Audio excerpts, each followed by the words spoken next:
Drive-thru Ghost by M. Nard.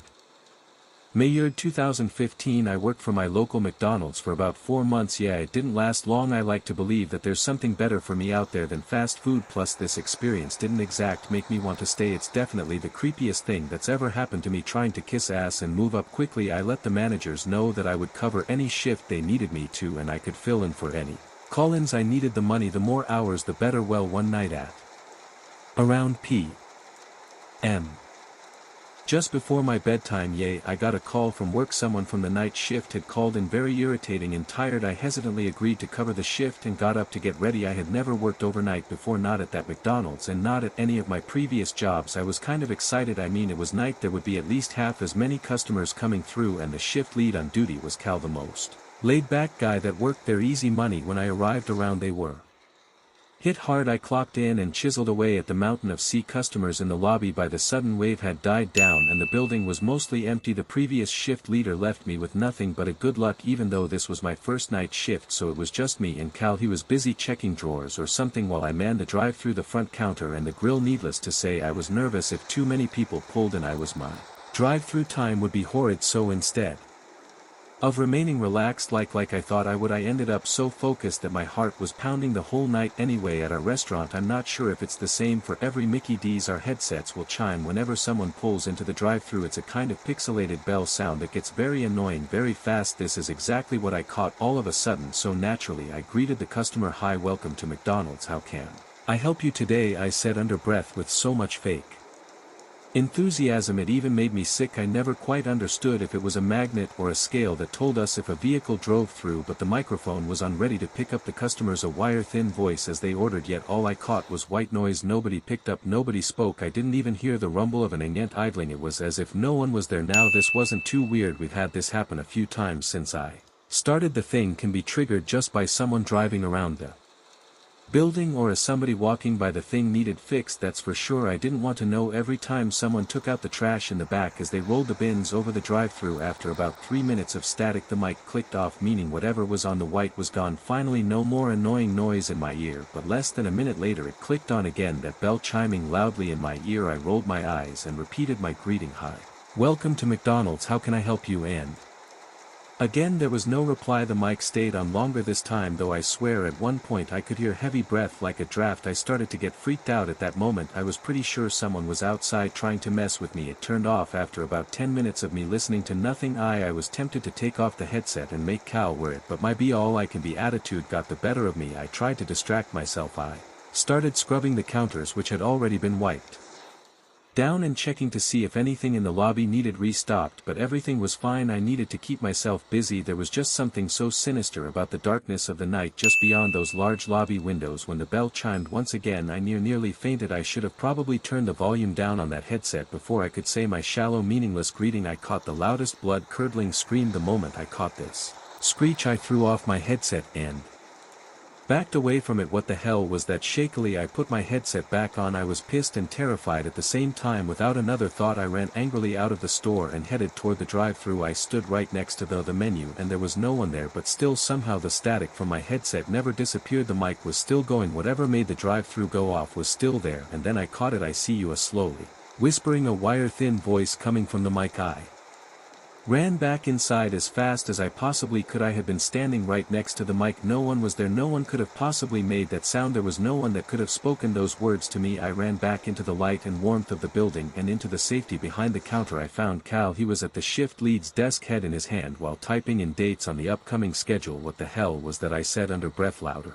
than I meant to be. He jumped in his chair and turned around. "Christ, figure, you scared the hell out of me. What are you trying to pull?" I put it soft. "What are you talking about? I haven't done anything." He turned to continue typing on his computer. I kind of felt bad. I just interrogated my superior, the only fun superior that worked there. I walked up front and stood behind the counter just waiting. It was about when I looked then away at the clock again. We were about halfway through the graveyard shift. The night was going by so slow. I ended up just standing in the drive-thru nook. That way I could just play on my handset away from the view of the nearest camera. We had only 2 customers in the last hour, so it was even more slow than I thought it would be. So I just stood there leaning against the counter by the POS computer, playing Clash of Clans and checking Facebook every so often. But suddenly I felt bone-cold air on my forearm. It gave me chills. I looked then away over toward the drive-thru pane, and it was ever so slightly open. The slightest I didn't mind. I paid no attention and continued to invade random online folks. Hit hard. I dropped my handset, breaking the screen. When it hit the ground I nearly had a heart attack. My eyes darted all over searching for the origin of that noise. The drive-thru pane had been thrown wide open the slightest, but I had been standing right next to it. I hadn't caught anybody dash off or walk up, and I definitely hadn't seen anybody, so who the just opened the slightest the drive-thru pane? I was done. I took my headset off and stood in the kitchen pretending to work, waiting for this terrible shift to end. Whether or not someone drove through the drive-thru, I didn't care anymore. I wasn't coming back after that night. The rest of the night or morning, I guess, passed by without any further incidents. Never in my life have I encountered anything so not right and terrifying. Standing out there right next to the microphone that bone-cold night, then hearing those words let it out like a leak. To me, I will never forget it, and I will do anything in my power to avoid having to work fast food. And I am no longer a fan of horror movies. I know I'm in denial, but I pray every day that what I caught that night was nothing but a prankster, not a ghost or a demon that felt like taunting me. But if that's really what it was, I'm scared that there's nothing stopping it from happening again. Number 2, Pervert at the Habit Rail Pervert by Shut Tight Call. Trill submitted by Shut Tight Call. Remember when McDonald's had those jungle gyms with the ball pits? Yeah, for the longest time those were the hot spot for children to jump around and just have a ton of fun. Hell, I even remember as a child playing with my temporary friends in those balls. Every time we'd go to McDonald's I'd find other kids I hadn't met before, and we'd jump into that rainbow-colored pit. Now though, with a child of my own, I've caught plenty of horror stories that will make me keep my kids away from the habit trails altogether. Well, actually it's not so much the horror stories I've caught that scare me, it's an experience that happened not too long ago. I try not to let my kids eat fast food. It's disgusting, it's unhealthy, and it's addictive. Eating fast food in and of itself is a terrible habit, but there is one thing it does have that tempted me to treat my daughter and son to a couple of Happy Meals one day. Convenience. Around noon I was enjoying my day off with the kids. My wife was at work and I hadn't bought groceries like I was supposed to. Not to mention I was exhausted from work. This was my first day off in a very long while, so when my son Chris started begging for McNuggets I thought what the hell, and stopped on by our local artery clogging experts. That McDonald's was extremely packed. There had to have been 4 dozen people in there, either lined up with waiting to order or sitting down awkwardly staring at each other expectantly. The moment the kids picked out the play area through the windows in the back, they took off. They hadn't even told me exactly what they wanted to eat. Figured though they probably only wanted to stop by McDonald's to play on the habit trail. After several minutes I was finally up to order. I got them both a couple of nugget Happy Meals and headed to the play area and sat down at a bench. The kids frolicked and played all over the damn thing with 10 other children, most of which looked then away like they hadn't been bathed in a week. As you can probably tell, I'm not very fond of the McDonald's scene, but again I was desperate that day. The big hunk of plastic tubes and ladders could babysit my kids for an hour. I was fine with that. The kids played for about 10 minutes before they finally came down to eat their food. We were enjoying our meal when I noticed something rather not right. There was a chubbier child in the ball pit. He was red-headed with curly hair. What was not right was the expression on his little face. He looked then away like he was about to cry at any moment. He was frowning and tearing up, his eyes locked on one point in the room. I looked then away to see what he was staring at. It was just a glass pane with lightly busy midday traffic just beyond it, so I just kept eating my food, trying not to pay any mind to the motionless kid. But for every bite I took I was more and more worried. Curious, I mean, my kids were here too. If this kid was crying, I'd like to know why. Eventually he pulled himself up out of the ball pit and began to walk back over to a woman shaped by worry that must have been his mother. But on the walk over I noticed the kid's pants were down and he started pulling them back up. My first thought was, Jesus Christ, this kid just in the ball pit. And at that point I was ready to leave. My appetite was gone, the appetite I barely had in the first place. I let my kids finish eating, though not saying a word about what I picked out. Once they were done I told them we had to go, and despite their whining efforts to make me stay, I made them get back in the vehicle. Well, later that week I was reading the newspaper. I made the mistake of drinking hot coffee. When I read a certain article I literally sped it out on myself. When I read it at that very same McDonald's that we had gone to, a figure had been arrested for sexually assaulting children while hiding in the ball pit. Holy, luckily my kids had never gone in there themselves that day, but they had been so shut tight to it. And in the headline photo there was a woman shaped by worry being interviewed. She was crying. It was that chubby boy's mother. I remembered her face and that red hair. This moment terrified me, shocked me more than I had ever felt before. I feared for my children and for the society as a whole. We let our kids dash around, play, and trust that the world built around us is safe and protected. But that day right under my nose was someone that within seconds could have ruined my children's lives forced a lifetime of therapy on them and took away their normally. From then on I am so grateful that my kids were spared, that I can only pray that that poor little boy grew up all right and that that perverted got what he deserved. Also, if you're wondering about the case itself, this happened around '89 and I've tried a few times these days to find it online, but I guess it's just not on the web. Doubt the story if you want, but as a father I'm not spreading this to tell some disgusting lie. I'm telling you this story as a warning and a cautionary tale. No matter how you've raised your kids, stay shut tight to them and keep your eyes open. The slightest. Number 3. Bathroom Creeper by M. Perkins. Creeper submitted by McDonald's. Mugging by Kandesinski. Mess. If I turned around or made any sudden movements, surely he'd ed the weapon that he had shoved into my spine. If I spoke too loud I'd be dead before anyone could do anything, so I was stuck, life endangered, in the breakfast line at a McDonald's. How the hell had my life turned out that way anyway? There was one thing I could do that didn't require me risking the existence of an actual weapon behind me. The guy didn't sound old, but he didn't sound young either. I thought I could talk my way out of this. I swallowed hard and gathered my courage. I don't think you want that wallet. I let it out like a leak back to him. My head turned toward my side as far as I could get away with. Shut up, start walking. He seemed to be ignoring me. I don't think $10 is worth 15 years in prison, maximum security prison too. He must have caught me that time because he seemed to stand still. He didn't urge me to keep walking. I tried to look even further behind me to see his face, but I couldn't. I did manage to see a woman shaped by worry with 3 unwieldy preteen boys come in. I continued. Robbery with a firearm is a first-degree felony, and I honest I don't think you'd be fast enough to shoot or stab me before I ran through those doors. What was I thinking? My heart felt like I was going to explode. Every word I let it out like a leak, nearly came out stuttered, but somehow I found the power to make them sound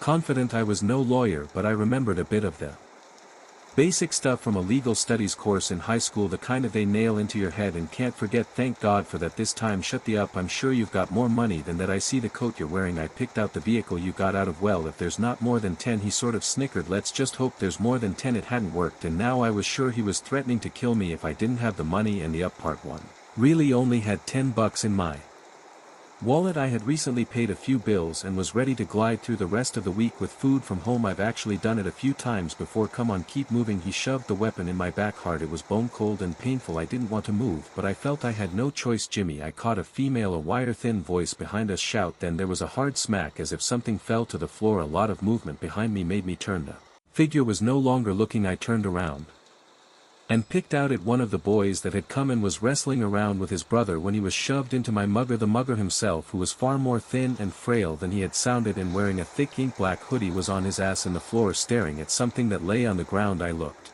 then away toward it. A jet ink black pistol. It wouldn't have been noticeable blending in with that damn hoodie he wore. In an instant I made a break for it, and so did he. Sadly he was closer and grabbed the gun. I expected the worst to happen, but it didn't. He grabbed the gun, shoved it in his pocket, and ran full speed out of the place. When I was sure he was out of the building, I looked then away around and picked out that everyone had seen it too. They had seen the figure drop the gun. Immediately I got out my handset and called the police. I made a statement, told them everything. They talked to several other folks as well. In the end, though, nobody got a good enough look at his face, and last I caught he was never caught. I like to hope that he ended up trying and failing again and was arrested for a different crime, because it is honestly a bit hard to sleep at night knowing that there are terrible people out there, and then there are even worse people too who are still at large. Number 5. Midnight McDonald's Creature by Marco Poco. Creature submitted by Marco Poco. This short but terrifying experience took place around late September of 2014. Me and some friends were making a night of it at my place, and at around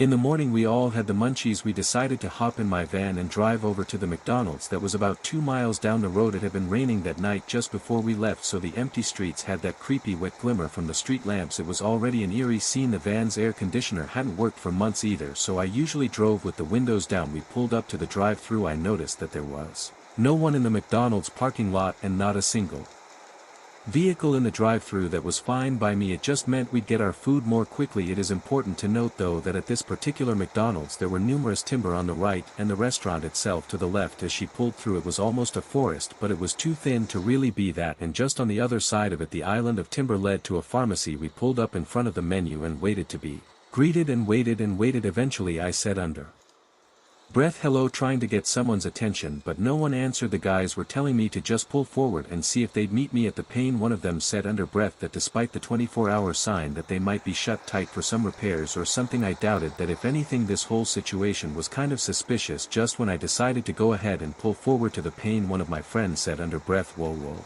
Whoa, stop. I put my foot back on the BRCK and turned toward him. Did you hear that? There's something growling over there. I thought he was joking until I turned toward where he was looking. I picked out a glowing yellow eyes next to a tree about 5 yards away from the van. I could just barely make out a low steady growl. I assumed it was just a dog, so I rolled up the windows on that side so it didn't try to climb in or jump at us. I continued to pull forward when suddenly the thing that had been behind the tree ran out of the darkness and beside the van. I only got a brief look at it, but I was entirely sure that this was no dog. It was more the size of a grown moo, but thin and bony. Its skin was green and brown with random hair scattered all over it. I kept my foot on the brake and rolled up the rest of the windows right away. I didn't want to keep moving just in case my mind was playing tricks on me and this was some kid playing a joke. We all waited, spooked out of our minds. I kept looking out of the windows to try to find it. The thing must have been just below us where we weren't able to see. Then someone in the back screamed raw. I looked then away toward them and picked out at the back pane just above the edge of the metal were a set of eyes and horns, small but pointed horns. The thing was just staring in at us, and at that moment we all screamed raw and jumped away from the creature. Then with a loud screeching noise the creature took off back into the small patch of timber. I didn't hesitate. I drove back home. It wasn't worth a big Mac staying next to those damned woods with that weird thing out there. I have no idea. Monster stories what we all picked out that night, and we haven't seen anything like it since. Its eyes looked then away, reptilian with that sort of ink black slit in the middle. I honestly have never seen an animal in real life or on TV that looked then away anything like it, and I hope I never see it again. The next time you're out on the town and just can't wait to get home to have your next meal, think twice about stopping anywhere, even McDonald's. You're never as safe as you want to be. All it takes is one somebody, one spirit, one creature to decide that you will be their next victim, and you will never see it coming. Good night. Be sure to like, share. Question: what was your most terrifying or worst experience at McDonald's? Food poisoning and attack. For me it would be the time I went with my fiancée one morning trying to enjoy my bacon egg cheese biscuit when a toddler pulled down her pants and in the floor. That was an entirely different kind of biscuit that I was not in the mood for. The neon hummed and would know.